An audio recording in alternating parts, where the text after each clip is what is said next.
자, 여러분. 자, 여러분. 이어서 봅니다. 아이고, 안 나오네. 네.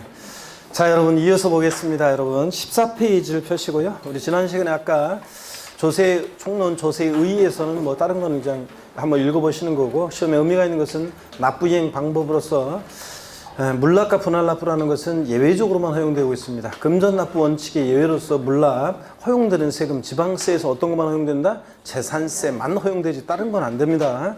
그 다음에 국세에서는 물납 뭐만 허용된다? 상속세만 허용된다는 거. 그 다음에 일시불 납부 원칙의 예외로서 분할납부요. 나눠낼 수 있는데 세금을 분할납부, 허용되는 세금, 지방세에서 어떤 게 허용된다? 재산세 일단 대표적으로 허용되고, 국세에서 종합부동산세 허용됩니까? 예, 허용됩니다. 종부세, 분할납부.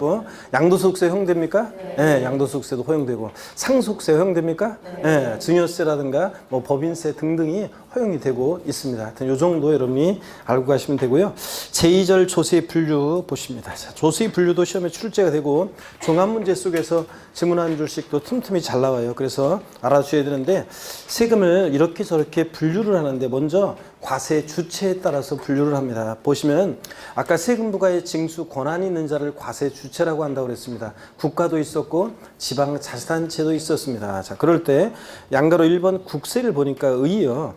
국가가 과세 주체인 조세를 말하는데 줄글 필요 없습니다. 국세 대부분은 중앙정부 재원으로 활용되나 그중 일부는 지자체에 교부돼서 지자체 재원이 되기도 하고요. 국세는 내국세와 관세로 구별되는데, 내국세라는 것은 우리나라 국경 내에서 부과하는 세금이에요. 그래서 우리나라 영토 내에서 사람이나 물건에 대해서 부과하는 세금으로 국세청에서 담당하고요. 관세는 재화가 국경을 통과할 때 부과하는 세금인데 관세청에서 담당하고, 그래서 관세는 우리가 부동산이라는 것은 움직일 수 없는 게 부동산인데, 우리가 미국에서 뭐 엠파이어 스테이트 빌딩을 수입한다거나 뭐 하와이 섬을 수입한다거나 이렇게 할 수 없잖아요. 그죠, 여러분들? 자, 그렇기 때문에 관세는 우리 시험과 전혀 관계가 없습니다. 내국세가 우리 시험법인데, 한편 국세는 일세목에 일세법이 있는 일세목 일세법주의를 원칙으로 한다 이렇게 돼 있잖아요.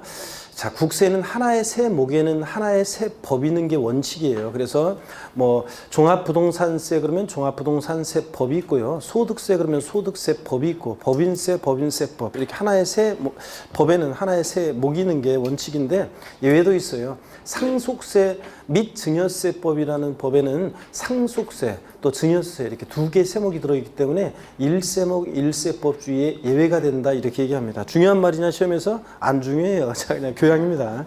자, 3월 달부터는 이런 얘기는 읽지 않고 그냥 지나갑니다. 자, 내국세에는 많은 세금들이 있어요. 그래서 거기 보니까 종합부동산세가 있어요. 지난 기초인문과정에서는 제가 하나하나 요거 판사하면서 소개해 드렸었는데, 오늘은 그냥 읽고 지나가겠습니다.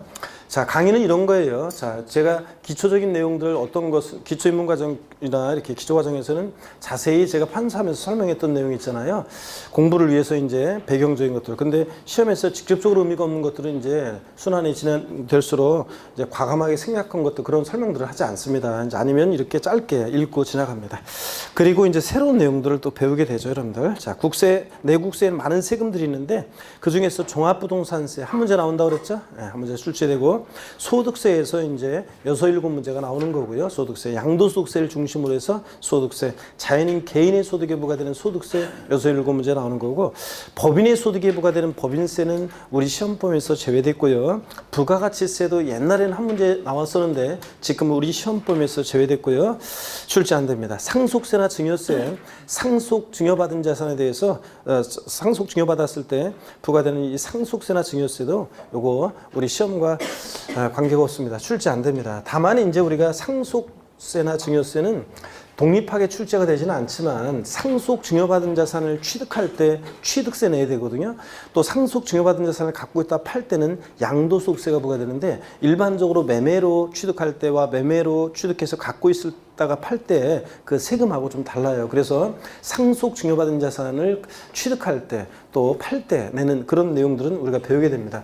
잠깐 여기 한번 교양 삼아서 한번 설명을 드려볼게요. 상속세라는 건 이런 거예요. 재산을 남겨놓고 돌아가시는 분을 우리가 피상속인이라고 하고, 피상속인으로부터 피상속인 사망을 통해서 무상으로 재산을 이전받는 사람을 우리가 상속인이라고 합니다. 그럴 때 상속세는 이 상속인이 내는 세금이고요.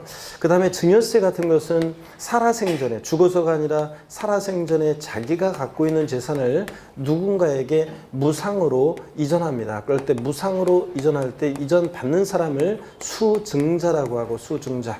자, 증여세는 증여자가 내는 세금이에요? 수증자가 내는 세금이에요?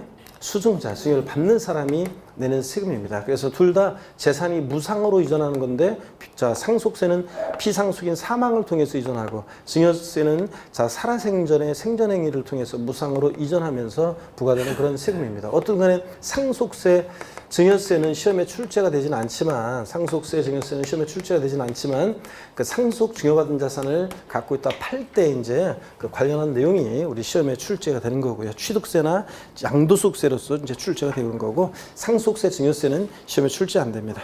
개별 소비세라는 것은 여러분들이 뭐 전자제품이라든가 아니면 뭐 어떤 고가의 어떤 뭐 물건들 구입하거나 그럴 때, 아니면 뭐 등등 우리가 기름 넣을 때도 그렇고 개별 소비세 부과되는데 시험과 관계없습니다. 주세, 어젯밤에 주세 납부하신 분들 계시려나? 예. 어젯밤에 술 마신 분들 주세 냈잖아요. 주류에 대해서 부과되는 세금인데 전혀 시험과 관계가 없습니다. 인지세는 문서에 부과하는 국세인데, 얘는 독립한 문제로 인지세가 출제되진 않지만 인지세가 조세 총론에서 이제 세목 이름은 나옵니다. 그래서 몇몇 특징만 살짝 알고 가시면 되는 세금입니다. 자, 그래서 부동산과 관계가 있고요. 인지세는 증권거래세 시험과 전혀 관계가 없죠. 주식거래할 때 내는 거니까. 교육세, 교통에너지환경세도 세목 이름은 보게 될 건데, 자, 독립하게 출제 안 되는 거고요. 농어촌 특별세는 부동산과 관계가 있는데, 자, 독립한 문제로 출제 가능성은 낮고요. 다만 우리가 몇몇 특징을 알고 있으면 되는 세금입니다. 그러니까 국세에 많은 세금들이 있지만 우리 시험은 종부세하고 양도소득세 등을 중심으로 출제가 되는 거고, 그 다음에 인지세나 농특세 같은 것은 몇몇 특징만 살짝 알고 가시면 되는 세금입니다. 자, 넘어가시면요. 15페이지 양가로 2번에 지방세 있잖아요. 지방자치단체 의의를 보세요. 지방자치단체 가로 안에 보니까 특별시, 광역시, 특별자치도, 특별자치시, 도, 자, 시군구 이렇게 해서 얘네들이 지방자치단체고, 이 지방자치단체가 지방재정 수요에 충당하기 위해서 부과하는 조세가 지방세입니다. 자, 그리고 이제 지방세는 많은 세금들이 있는데 그 중에서 우리 시험은 그 세목을 보니까 취득세, 여기서 이제 시험 문제 서너 문제 나오는 거고 중요하고, 등록면허세 한 문제 나오는 건데 28회 시험 두 문제 나왔지만 29회 시험은 한 문제 예상하시면 되고, 재산세 세 문제가 출제되고요. 지역자원시설세, 또 지방소비세, 지방소득세, 지방교육세, 지자로 이름이 시작되는 지방세 네 가지, 얘네들 독립한 문제로 출제 가능성은 낮고요. 지방소득세가 27회 시험 때 독립한 문제로 나왔지만 독립한 문제로 출제 가능성은 낮지만 우리 특징들은 이제 알고 있어야 되고 자주 보게 될 겁니다. 레저세는 경륜, 경정, 경마 같은 거 할 때는 세금인데 시험과 관계가 없죠. 담배 소비세 전혀 관계 없습니다. 2,500원 하던 담배가 4,500원으로 올랐죠. 아, 진짜 그냥 아직까지 열받네. 그래서 담배를 끊어야 되는데 끊으면서 되는 거죠. 근데 그냥 못 끊어가지고 담배 소비세 전혀 시험 관계가 없습니다. 주민세는 여러분들이 몇몇 특징을 좀 알고 계셔야 되고, 자, 주민세는 우리 시험과 관계가 있습니다. 자, 일부가. 그 다음에 자동차세는 뭐 당연히 시험과 관계가 없고요. 자, 그래서 지방세 체계 그래가지고 우리가 보니까 특별시, 광역시세, 구세, 도세, 시군세 이렇게 나눠져 있고, 또 특별자치도세하고 특별자치시세가 맨 끝에 있죠. 예. 자, 특별자치도나 특별자치시는 11개 지방세 세금에 다 과세 주체가 돼요. 그래서 나중에 이제 우리가 재산세는 누가 과세 주체냐 그러면 우리가 이제 시군구 이렇게 공부는 하지만 특별자치도나 특별자치시는 당연히 과세 주체가 됩니다. 자, 그러면요. 시험에 의미가 있는 것은 이거예요. 우리가 자, 지방세 과세 주체에 따라서 지방세 국세로 나누는데 여기를 좀 보실래요, 여러분들? 네, 과세 주체에 따라서 우리가 조세를 분류합니다. 국세하고 지방세로요. 자, 그럴 때 국가가 과세 주체인 조세 국세, 지방자치단체가 과세 주체인 조세 지방세 이렇게 나눴습니다. 국세는 우리가 내국세와 우리나라 국경 내에서 국경 내에서 부과하는 내국세와 관세로 나눠지는데, 관세는 시험 관계가 없다고 그랬고, 내국세 우리 시험에서 중요한 세금들 소개해드렸고, 1세목 하나의 세목에는 하나의 세법이 있는 것이 원칙이라는 것을 1세목